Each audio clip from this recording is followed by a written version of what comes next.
गुरुदेव दत्त. श्री स्वामी समर्थ. देव म्हणतो, जर का तुम्ही आज देवाचे शब्द शेवटपर्यंत ऐकण्यात यशस्वी झाला तर तुमचे पुढील 2 महिने गेल्या 10 महिन्यापेक्षा चांगले असणार आहे. बेटा, आजपासून तुझा चांगला काळ सुरू होतो. हे माझे शब्द आहे. लाईक आणि कमेंट केल्यास युनिवर्सने पुष्टी केली आहे की तुम्ही आता करोडपती आहात. वगळू नका. तुमचा वाईट काळ आज संपणार आहे. प्रतिम सुरुवातीसाठी सज्ज व्हा.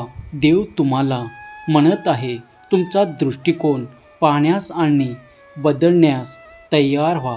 मन मोकळे ठेवा. अनेकदा आपण एक विशिष्ट विचारसरणीत अडकतो आणि गोष्टीकडे दुसरा दृष्टिकोनातून बघायलाच तयार नसतो.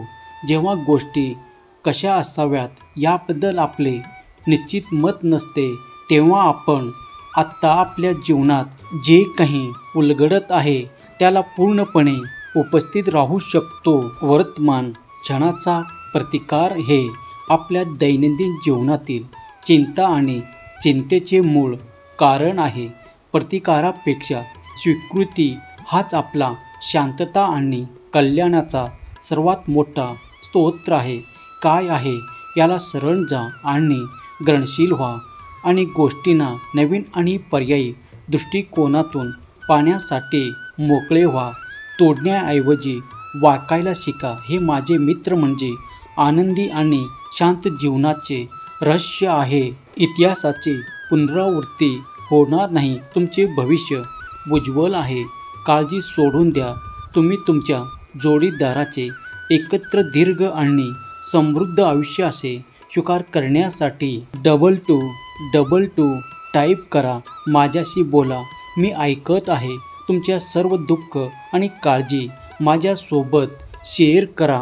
मी तुम्हाला मदत करण्यासाठी आणि उपाय देण्यासाठी या जगात आहे. मला माहीत आहे की हे तुमच्यासाठी कसोटीची वेळ आहे. तू माझा लाडका मुलगा आहेस. मी जितकी तुझी परीक्षा घेईन तितका तुला शेवटी फायदा होईल. थांब आणि पहा. तू माझ्याकडे एक मोठा उपकार मागत आहेस. ते लवकरच होणार आहे. स्वामीचे मार्ग अद्वितीय आहे. तुम्ही लवकरच आनंदी होणार आहात. स्वीकार करण्यासाठी स्वामी आई, मी तुझं बाळ आहे असे टाईप करा. व्हिडिओला लाईक करा. सोमवारपासून शिवपूजा सुरू करा. तुमच्या सर्व इच्छा लवकरच पूर्ण होतील. मी तुला किती वेळा सांगितले आहे की काही साध्य करण्यासाठी उपवास करू नको. बेटा, मला फक्त तुझे प्रेम आणि भक्ती हवी आहे. विश्वासाशिवाय कोणतेही व्रत किंवा कोणतीही विधी तुमची इच्छा पूर्ण करू शकत नाही. आता स्वतःवर लक्ष केंद्रित करणे सुरू करा. तुम्ही नेहमी निष्क्रिय का बसता आणि नेहमी नकारात्मक विचार का करता? हे मदत करेल का हे सांगा. आता स्वतःवर जास्त प्रेम करा, तरच तुम्हाला इतरांकडून प्रेम मिळेल. तुम्हाला जे करायला आवडते ते करा आणि माझ्या मुलाचा अभिमान बाळगा. देव तुम्हाला म्हणत आहे, मी तुझ्यासाठी बऱ्याच गोष्टीचा विचार केला आहे. तुला फक्त धीराने वाट पाहावी लागेल. जेव्हा मी तुला द्यायला सुरुवात करेल त्याचा अंत नाही. माझ्यावर विश्वास ठेव. तुझ्यासाठी सर्व चांगल्या गोष्टी आहेत. 2222 टाईप करा. तुम्ही हा संदेश प्रकट केला. तुम्हाला ते अजून दिसत नसेल, पण तुम्ही ते खोलवर अनुभवू शकता. असे काहीतरी घडत आहे जे आपण पाहू शकत नाही. तुमच्या बाजूने काम करणारी ऊर्जा, उत्तम प्रकारे होणारे छोटे संक्रमण, एक चांगला बदल घडत आहे. आपल्या हाडामध्ये जाणवते. तुमच्या मनात शंका येऊ शकते, पण तुमच्या हृदयाला ते खरं आहे हे माहीत आहे. बरोबर असल्यास होय बरोबर आहे असे टाईप करून देवाला तुमची सहमती दर्शवा. कमेंटमध्ये देवाचे नाव मेन्शन करा. तुम्हाला अकल्पनीय मार्गाने पाहिले जाते आणि त्याची काळजी घेतली जाते. आपण योग्य निर्णय घेऊया आशेने आणि आपल्या आर्थिक परिस्थितीवर ताण पाडून गोष्टी कशा चालतील या विचारात जीवनात जाणे सोपे आहे. तुम्हाला तुमच्या भविष्याची काळजी करण्याची गरज नाही. तुमचे जीवन देवीपणे रचले आहे. देवाने आधीच योजना तयार केले आहे.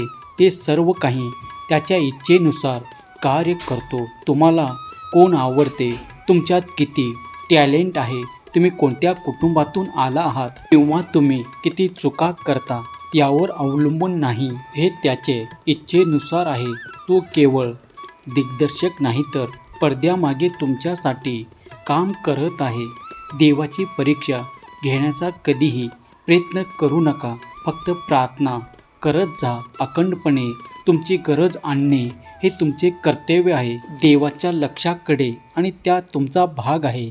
ती इच्छा पूर्ण करण्यासाठी देवाला मदत करणे. उदाहरणार्थ जुनाट आजारामध्ये बरे होण्यास मदत करण्यासाठी सर्वोपरी प्रयत्न करा. परंतु तुमच्या मनात हे जाणून घ्या की शेवटी देवच मदत करू शकतो. तो विचार तुमच्याबरोबर दररोज रात्री ध्यानात घ्या आणि तुमच्या संपूर्ण निर्धार आणि प्रार्थना करा. अचानक एक दिवस तुम्हाला रोग निघून गेल्याचे दिसेल. इतरांनाही कितीही वाईट विचार केले, थप्पड मारले तरी चांगले करत राहा. असे हजारो लोक आहेत जे तुमच्या प्रयत्नांची प्रशंसा करतील आणि काही लोक ते करणार नाही. जेव्हा ते तुमच्याशी निर्दयतेने वाईट गोष्टी करतात तेव्हा असे म्हणायचं वेळ आली आहे, स्वामी त्यांना क्षमा करा, कारण ते काय करतात ते त्यांना माहीत नाही. देवाला संतुष्ट करण्यासाठी चांगले करत राहा. वाईट आला सहकार्य करू नका, परंतु अंतःकरणात त्याचा आत्मा त्याच्या चुकीच्या कर्तव्यापासून वेगळे करा आणि त्याद्वारे तुम्ही स्वतःमध्ये प्रामाणिकपणे प्रेम करू शकत नाही. देवाचे आशीर्वाद प्राप्त करून घेण्यासाठी पहिला स्वतःच्या मनामध्ये द्वेष काढून टाका आणि कमेंटमध्ये टाईप करा, आज मी त्या सर्वांना क्षमा करतो ज्यांनी मला कधी दुखवले आहे. मी सर्व तहानलेल्या हृदयांना माझे प्रेम देतो. जे माझ्यावर प्रेम करतात आणि जे माझ्यावर प्रेम करत नाही त्यांना प्रभूची इच्छा काय आहे हे जाणून घेण्यासाठी तुमचे कारण वापरा. तुमच्या नम्रतेपेक्षा काहीतरी मूल्यवान नाही. ते काही बोलतील, माझ्यावर लक्ष केंद्रित करा.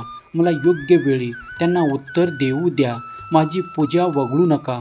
माझ्या मुलाला, भक्तांना माझ्या साध्या गोष्टीसाठी कधीही उदास करू नका.